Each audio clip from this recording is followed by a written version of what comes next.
사장님 안녕하세요. 안녕하세요. 어서 오세요. 네. 와, 이거 큰 빗이네. 옛날 아저씨 빗이네 이거. 말끔하십니다. 예, 사장님 간단한 자기소개 부탁드립니다. 네, 안녕하세요. 저는 충남 태안에서 파만농 태안 대리점을 운영하고 있는 이진훈이라고 합니다.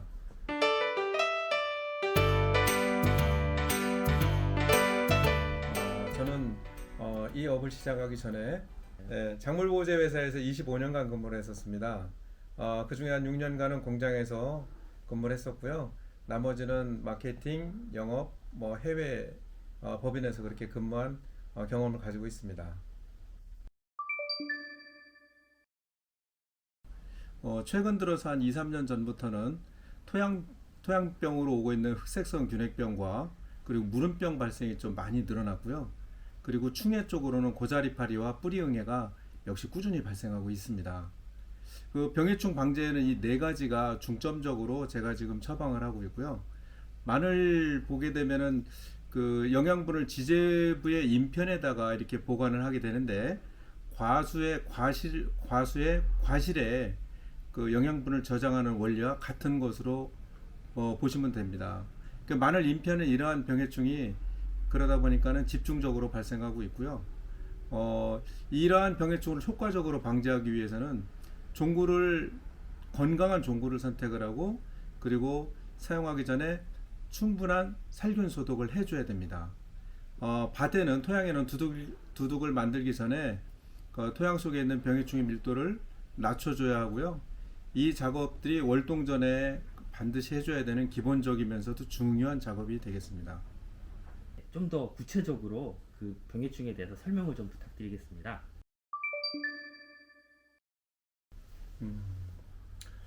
우선 그 균핵병은 일반적인 곰팡이병과는 다르게 균핵이라고 하는 균사뭉치를 만들어서 이렇게 월동을 하게 됩니다. 그러니까 실타래처럼 그렇게 돼 있죠. 그래서 이 균핵들은 물리적으로나 화학적으로도 매우 튼튼해서 매년 살균제를 그렇게 많이 사용을 하더라도 100% 방제가 되기는 좀 어려운 상태입니다. 그래서 이 병을 100% 방제하는데 집착하기보다는 이 병원균이 다른 데로 번져나가지 않도록 그 큰 피해가 발생하지 않도록 거기서 이게 번지지 않게 관리하는 게 가장 그 좋은 방제 방법이라고도 생각이 들거든요. 작년에 이제는 내 밭에 흑색성 균핵병이 많이 나왔으면은 올해 반드시 월동 후에도 그 병이 나오리라는 것을 그 예측을 해야 됩니다. 핵폭탄 아시죠? 핵폭탄. 핵을 이용해서 어떤 처리를 하게 되면은 살아있는 생명체들을 거의 전멸시킬 수 있는 강력한 무기가 핵폭탄이라고 보여지는데 참 한동에서 그 균핵병 약으로 이름을 잘 지신 것 같아요. 그런 핵폭탄 입제가 있는데 농가들도 그 이름을 한번 들으면 잊지 않고 지속적으로 이렇게 찾고 사용을 하시더라고요. 효과도 괜찮다고들 하십니다. 예. 이 핵폭탄 제품은 월동 전에 토양 혼화 처리라고 이렇게 써야 될 제품인데 중요한 건 지금인데 마땅한 제품들이 그렇게 많지 않은 상황입니다.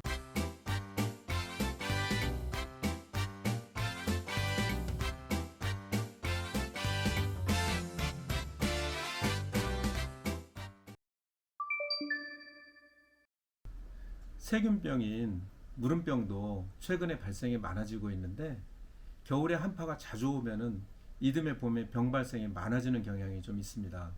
겨울에 주기적인 한파에 냉해 피해를 받다 보면 조직이 좀 물러지면서 세균이부터 병이 발생하는 것인데 병 발생이 진전되면 마늘 잎사귀가 멀리서 봐도 보랏빛으로 보이는 경향이 있어요. 특히 올해 한파가 자주 지금 그리고 강력한 한파들이 와서 그런지 무름병 발생들이 좀 많아질 추세로 보이고 있습니다. 지금은 온도가 너무 낮았을 때는 이 약제 사용하시면 안 되고 평균 기온이 한 7, 8도 이상 올라가고 그 비닐 안의 온도는 그러면 15도 정도 맞춰지거든요. 한 그 정도 됐을 때 사용하는 것을 좀 권장해 드립니다.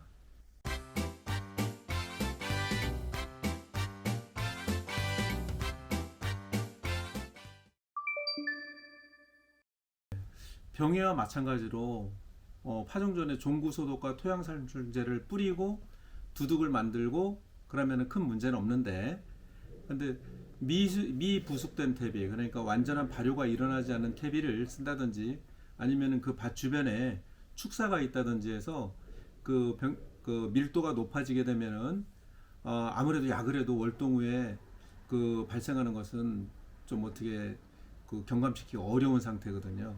그 1년에 한 3번 정도 발생하는데 마늘에 직접적으로 큰 피해를 주는 것은 4월 중순 이후에 발생하는 게 큰 피해를 주게 됩니다. 고자리파리는 애벌레가 피해를 주는데 발생이 많더라도 그거는 그 적당한 살충제를 사용하면은 그 방지하는 데는 큰 그 문제는 없거든요. 근데 문제는 이 뿌리응애입니다. 뿌리응애는 일반 농가들도 많이 알고 계시는데 쌀알보다도 작아요. 굉장히 작기 때문에 이게 잘 보이지도 않고 한번 발생하면은 방지하기가 진짜 어렵습니다. 그리고 얘네들은 그러니까는 일생이 이게 짧기 때문에 바로 또 새끼를 쳐서 증식을 시키거든요. 이 시키는 속도가 원체 빨라서 그 웬만큼 발생한 상태에서는 그 약을 거의 뭐 100% 버도 그 이거를 이거 효과적인 방제를 하기 상당히 어려운 면이 있습니다. 그래서 이것도 이게 다른 그 인편으로 이렇게 증식되지 않게 다른 마늘로 퍼져나가지 않게 관리하는 게 최선의 방법이라고 보여지고요. 이게 그 병해충이 발생하기 전에 예방 차원인 관리가 보다 더 중요하다고 생각이 됩니다.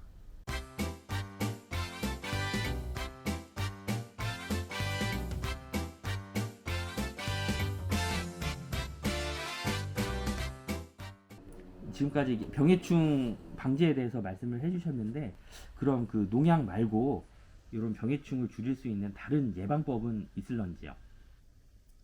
네, 제가 지금 시행하고 있는 방법은 사람이 건강하면은 병해충에 이렇게 노출될 일도 적고 노출이 되더라도 그걸 이겨낼 수 있는 그 힘이 생긴다고 보고 있거든요.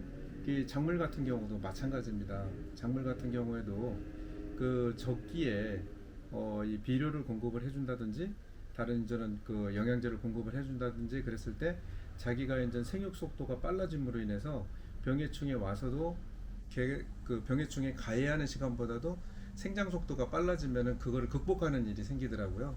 그런데 가장 큰 문제점이 이렇게 온도가 낮은 상태에서 비료를 공급해 줬을 때 그 비료를 작물들이 다 사용을 못하게 되는 일이 벌어집니다. 우리가 이제 일반적으로 추천해주는 비료들은 질산태 질소를 갖고 있는 질산칼슘 계열의 제품들을 주로 소개를 해드리거든요. 대부분 이제 마늘 하시는 분들 아는 질산칼슘이라든지 아니면은 유니칼슘 계열이고, 한농에서는 뭐 가장 많이 알려져 있는 제품이죠. 성장엔 추이 플러스, 성장엔 시리즈들이 질산태 질소로 이루어져 있어서 낮은 온도에서도 작물들이 그 효과가 빠르고 흡수율이 높고 작물을 좀 튼튼하게 해주고 그 성장을 좋게 해주는 효과가 있습니다.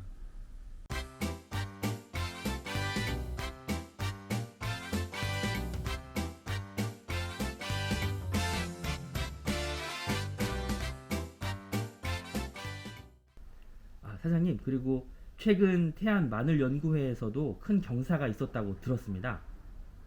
충남에서 처음으로 마늘 명인에 태안 마늘연구회 회장인 손병배 회장님이 명인으로 등극하셨어요. 작년에 손병배 명인 마늘밭에 드론 방제 서비스를 파만농에서 했다고 들었거든요. 그리고 반응이 참 좋았다고 들었습니다. 그리고 농촌 일손 구하기가 상당히 힘든 시점에 파만농에서 정말 뜻깊은 활동을 하는 것 같네요. 네. 월동 후 마늘과 양파에도 드론으로 살포 가능한 제품들을 파만농에서 개발했고 앞으로도 계속 개발해 나갈 예정입니다. 마늘 입마름병의 만데스 액상수화제, 양파 녹균병의 조르백 바운티 액상수화제가 각각 항공방제로 등록되어 드론으로 편하게 사용하실 수가 있습니다. 특히 올해는 드론 방제 서비스를 좀 더 확대해서 마을 농가분들의 시름을 조금이라도 더 덜어드릴 수 있도록 노력할 예정입니다.